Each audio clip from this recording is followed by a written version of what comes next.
Why are you so struck in few situations అంటే మీరు ఎందుకు కొన్ని కొన్ని సిట్యుయేషన్స్‌లో స్ట్రక్ అయిపోయి ఉన్నారు? ఏం చేయలేకపోతున్నారు? ఏంటి దాని రీజన్? సో, చూద్దాం మనము ఏంటిది దాని రీజన్ అనేది. సో, మీరు రీజన్ తెలిస్తే దాన్ని ఎలా ఓవర్‌కమ్ చేయాలో అర్థమవుతుంది. సో, రీజన్ ఏంటిది అంటే laziness. Okay.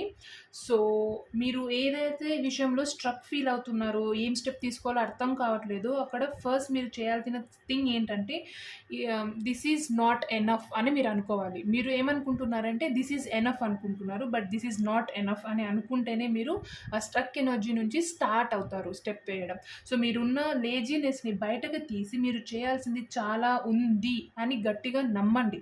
At the same time మీ మనసుకు చెప్పండి, అస్సలు లేజీగా ఫీల్ అవ్వద్దు. ఎందుకంటే మీరు చేసింది చాలా తక్కువ. మీరు ఏదైతే ఎనర్జీస్‌లో ఉన్నారో, ఎందుకు స్ట్రక్ ఫీల్ అవుతున్నారో, ఆ వర్క్ చాలా తక్కువ చేశారు. బట్ ఎక్కువ చేశారని ఫీల్